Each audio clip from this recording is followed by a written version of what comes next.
What's up, metal and heavy music fans? It's Flight of Icarus with MetalTrenches.com, and after much agony and whittling down, it's finally time for me to share with you my 100 favorite albums of the past decade. It's the final countdown! But before we do, please be sure to subscribe to the channel if you're new here, and check out the description for links to our social media.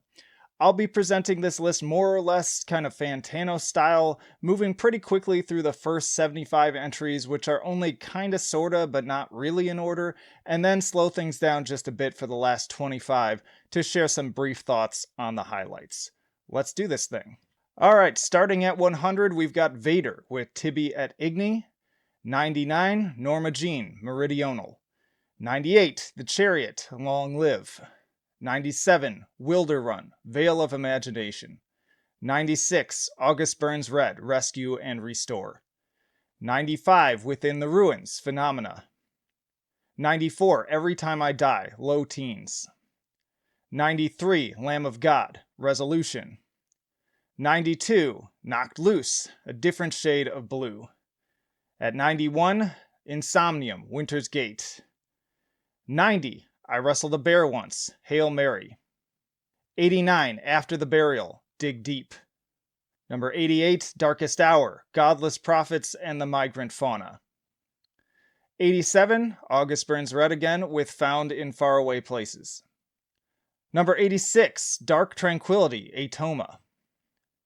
85, Meshuggah, The Violent Sleep of Reason. 84, Aborted, Retrogore. 83, Skeletonwitch, Serpents Unleashed. 82, Cradle of Filth, Cryptoriana. 81, The Black Dahlia Murder, Nightbringers. Number 80, Septicflesh, Titan. Number 79, Converge, All We Love We Leave Behind. 78, Deftones, Koi no Yokan. 77, Born of Osiris, The Discovery. 76, Take, Noregs Vapen. 75, Flesh God Apocalypse with Agony. Number 74, Ascension, Consolamentum. 73, Three Teeth, Shutdown.exe. 72, Frontierer, Unloved. 71 is Sectioned, Annihilated. Number 70, Inferi, Revenant. 69, Within Destruction, Death Wish. 68 is Archspire with Relentless Mutation. 67, Exocrine, Molten Giant. 66, Tenger Cavalry, Ancient Call. Number 65, Oculus, The Dreaming Eye. 64, Dendritic Arbor, Romantic Love.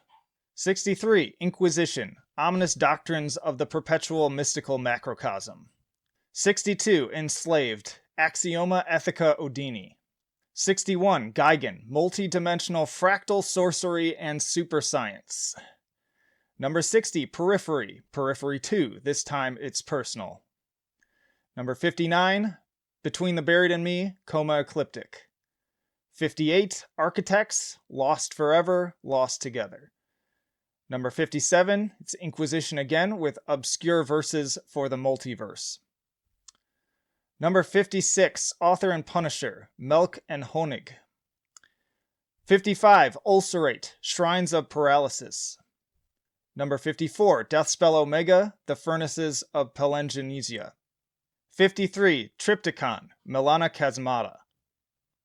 52, Flesh God Apocalypse, Veleno. 51, Noctambulist, Atmospheres of Desolation. At number 50, Vane, Aerozone. 49, Bellacour, Vessels. 48, Isan, Arctis. 47, Wormed, Kriegsu. 46, Dodecahedron, Quintessence. 45, Nocturnal Mortem with Verity. 44, Artificial Brain, Infrared Horizon. 43, Alterage, The Approaching Roar. 42, Cattle Decapitation, The Anthropocene Extinction. 41, Periphery, Periphery 3, Select Difficulty. 40, Full of Hell, Trumpeting Ecstasy. 39, Emptiness, Nothing But the Whole. 38, Numenorian, Adore. Number 37, Shamash, Triangle. 36, Car Bomb, Meta. 35, Cult of Fire, with whatever these characters mean. 34, Anal Nathrak, with the Whole of the Law. Number 33, the Black Dahlia Murder, again, with Ritual. Number 32, Wrath, with their self-titled Wrath. 31, Torrential Downpour, Truth, Knowledge, Vision. 30, the Dillinger Escape Plan, One of Us is the Killer. 29, Periphery, Periphery 4, Hail Stan. 28, the Callous Dowboys, Die on Mars. Number 27, Warforged with Voice. And 26, The Armed, Untitled. All right, we're moving into the final 25 here. And at number 25, we've got Imperial Triumphant with Vile Luxury. I cannot wait to hear what these guys are cooking up in the studio next. Vile Luxury was an absolute triumph of musicianship and atmosphere alike. The marriage of dissonant, technical black metal with bleak jazz offers the perfect window into the duality of beauty and decadence that is New York City. At number 24, Emptiness makes a return here with Not for Music. This Belgian band had already defied expectations with the aforementioned sleeper hit Nothing But the Whole, but the turn they took here in favor of hauntingly subdued and effects-laden soundscapes is nothing short of extraordinary. Definitely a band to watch moving forwards. Number 23 is Leviathan, Scar-Sighted. The dense, progressive fabric and obsessively ordered madness on display here continues to contort what it means to be black metal in this modern era, and sets the bar ever higher for experimental music. It's metal for David Lynch fans. At number 22, it's Portal with Vexavoid. This Australian band has largely pioneered a wave of ominous, more atmospherically driven death metal, and Vexavoid is a stunning example of their swarming, burrowing, insect-like sound. 21, Ulcerate with Vermis. Now, Vermis is the soundtrack to Your Darkest Days. The album is among the most bleak and devoid of light that I've ever come across. Never mind the sheer gymnastics of guitar and drumming on display, it's about how they come together to craft an acutely distressing experience. Number 20, Death Karma, The History of Death and Burial Rituals Part 1. If you unite black metal atmosphere and death vocals with a reverence for the sounds and cultural practices from around the globe, then you get one of the most fruitful and diverse experiences in the genre. 19 is Psy with Graveword. The Japanese are clearly known for their weird little niches stereotypically, and Psy exemplify those eccentricities in metal form perfectly on this album, perhaps more so than any other. It's a truly bizarre and unpredictable circus of black metal, J-pop, 70s prog, and saxophone that never fails to get me smiling. Alright, at number 18, we've got Meshuggah with Koloss. If you ask me, this is Meshuggah's heaviest and most consistent album, with grooves that repeatedly threaten to bring down the house. I Am Colossus, Don't Look Down, Swarm. Rest in peace, my eardrums. At number 17, it's Sludge with Esoteric Malacology. I never thought that an album made in worship of slugs and mollusks could be so transcendent, and yet there it is. Aside from being a stunning work of melodic and progressive death metal, songs like Salt Thrower damn near move me to tears. Number 16 is Abyssal with Anticatastasius. This LP is a sonic gateway directly into the abyss. We become Dante tumbling through the many layers of the underworld, and it's one of the most atmospheric and multi-textured works of technical death metal I've ever heard. Number 15, A Forest of Stars, Beware the Sword You Cannot See. Absolutely one-of-a-kind album, mixing progressive and black metal with high concept and very dramatic stage-like vocal delivery. This UK band builds worlds more engrossing than most writers or filmmakers could ever hope to. Number 14 is Altar of Plagues with Teethed, Glory, and Injury. After garnering a bit of a cult following with their usually more traditional post-black sound prior to this Irish group capped off their relatively short career with a powerful set of industrialized black metal soundscapes that still haunt me to this day. Number 13, Between the Buried and Me, Parallax 2, Future Sequence. When it came to weighing these 100 albums against each other, Parallax 2 rose in the ranks rather quickly. This is a band that has proven itself time and time again to deliver some of the best progressive metal performances out there, while also remaining dedicated to innovation on every single album. And Parallax 2 is perhaps the greatest cross-section of their stylistic abilities to date. Number 12, Converge, The Dusk in Us All. It's been really interesting to experience the journey of aging and maturing in parallel with bands I've admired since my youth. And The Dusk in Us All really hit me in the feels as a father finding his way in a new era of his life. And A Single Tear is perhaps the most potent expression of that I've ever heard before or since. 11. Lord Mantis, Death Mask. I reference this album every time I hear another artist go all in for the most depraved and vile sound that their inner id can conjure up. To the very end, it has remained my pick for the most harrowing and visceral slice of contemptible bile of the 2010s. Number 10, Code Orange, Forever. Right now, you're either cheering or groaning, but I think it's that exact divisiveness that only further cemented Code Orange as the most talked about band in 2017. Despite only being in the limelight for a few years now, Forever has already become the benchmark against which many compare any metallic hardcore album since. And if that's for only one reason, it's this. It's fucking heavy. Honestly, I'd say in terms of sheer blunt force, it's the heaviest album of the decade. No other release has given me so many concussions simply from listening, and I always feel like I can lift an extra 100 pounds every time the title track hits. It's the ultimate Hulk out album and proved itself to be even more so when performed live. Alright, continuing the final stretch here, number 9 is Periphery with Periphery. It should be obvious by now that I'm a bit of a Periphery fanboy, and I have plenty of other videos to prove that.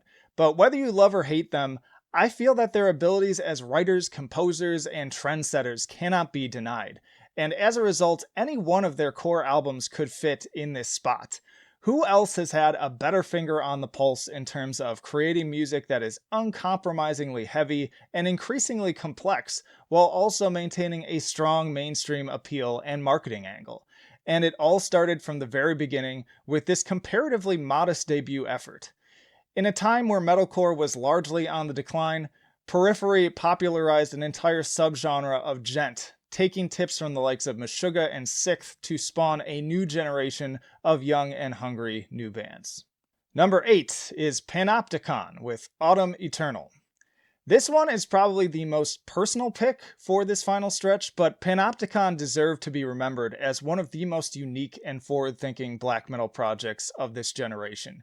Already making waves using second wave roots with bluegrass and American folk on the likes of Kentucky and Roads to the North, Autumn Eternal was a bit more subdued in these elements. Even so, it continues to be my favorite example of how to turn this classically grim genre into meditations of hope, loss, and personal growth. It hit me just the right time in my life that I could really relate to these themes, and has become an anthem of working through day-to-day strife ever since. Number 7, Protest the Hero, Volition. This may very well be one of my most listened albums of all time. With their 4th full-length release, Protest the Hero abandoned traditional studio support in favor of Indiegogo and took on Lamb of God drummer Chris Adler to craft 11 of the catchiest, most anthemic songs I've ever heard. I've been caught by passersby in traffic belting out Mist and Plato's Tripartite more times than I can count. It was proof that in this modern age, with fan support and effective self-marketing, a talented band could make the charts without sacrificing an ounce of their artistic vision. Number 6, Septicflesh, The Great Mass. I love me some extreme symphonic metal. Ever since Dimmu Borgir hit me with Progenies of the Great Apocalypse, I have been a sucker for the fusion of black or death metal with classical orchestration. That said, The Great Mass, in my humble opinion, is the finest example of that ever put to recording.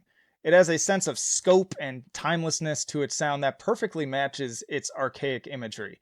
I listen to this album and feel transported through time and space to old worlds filled with vampires, vengeful elder gods, and the horrors of human history. It took everything that was already incredible about Communion to its absolute zenith. Furthermore, Spyros has one of the most commanding vocal presences in the death metal genre, period. Number 5, Abzu. Abzu. While I continue to rant about whether Abzu's next album will ever see the light of day, the sheer quality of their 2011 effort keeps me from getting too raw about it. Releasing albums since the early 90s, I never could have expected that this Texas band, and the first great US-based black metal band for my money, would put out one of their best works in the second decade of their existence. Though it may not yet have the legacy of the classic Terra, Abzu is their strongest statement to date in terms of composition, technicality, and consistency. Prescriptor continues to prove himself to be one of the best drummers out there in a genre not largely known for it, and his trademark staccato vocals never fail to get me snarling along. Furthermore, the guitars here are absolutely dizzying, yet also strangely catchy enough to keep me coming back time and time again. Number 4, Behemoth, the Satanist. While it may not be my number 1 on this list, as many others have hailed it to be, The Satanist was certainly the first album that came to mind when I started compiling it. If you ask me, this is Behemoth's finest hour. Sure, it may not be as brutal and technically inclined as Demigod, but what it lacks in pure death metal chops, it makes up for in glorious atmosphere and powerful performances. On paper, this should be the most stereotypical romp through satanic metal tropes that ever was. But what we got instead was a surprisingly thoughtful and emotive artistic venture that has rightly cemented itself in the annals of metal history for generations to come. Number 3, the Dillinger Escape Plan, Dissociation. While this has definitely been a decade of comebacks, it has also been one to see some serious legends throw in the towel. Such is the case with these reigning kings of mathcore, but I could think of no more appropriate way to do so than with Dissociation. Experimenting with new ideas to the very end, it's one that seems to perfectly encapsulate the reason that this band has survived and even thrived for roughly 20 years now. And even though we were sad to see them leave, going out at the top of your game is never a bad way to go. You either die a hero, or you live long enough to see yourself become the villain. Number 2, Daughters, You Won't Get What You Want. This album is the perfect example of why I always include fans of metal and heavy music in my intro. Metal Trenches first and foremost is interested in bringing you the best and brightest releases to bang your head to, regardless of which subgenre to which they belong. And for that reason, You Won't Get What You Want belongs in my top 10 of the decade. An album straddling the line between perverse, almost sexual groove and violent, noisy experimentation. I could not stop listening to this album from the moment I pressed play. The hypnotic instrumentation and vocal delivery are like a modern-day Pied Piper walking me without protest directly into the void. And finally, my number 1 album of the 2010s is Zeal and Ardor, Stranger Fruit. Number 1 had to be an intersection of all 3 of my rating scales. And when it comes to that, there could really be no other album in this slot. In the past years, no other release was so simultaneously refreshingly innovative and shockingly re-listenable. From the unique concept to the stirring instrumentation to the infectious choruses, who knew that an edgy 4chan request for Swiss-American musician Manuel Gagneux to fuse black metal with a term I won't repeat here would lead to perhaps the most interesting project of the decade. And by combining these seemingly clashing ideas of old, Manuel stumbled into a sound that I think most personifies what excites me about the limitless possibilities of metal moving forwards. And there you have it, my 100 favorite albums of the 2010s. Obviously, this is just my own personal take, so as always, I'd love to see down in the comments what your picks were for the decade. Where do we agree? Where do you think I got it wrong? And of course, if you enjoyed the video, please do hit that like button, share the video, and once more subscribe if you have not already. Also, consider contributing to our Patreon or Subscribe Star if you're a returning viewer and want to support the content moving forwards. Links to all that and all of our social media, everything, down in the description. But that's it for now. This is Flight of Icarus signing off. I will see you in the trenches.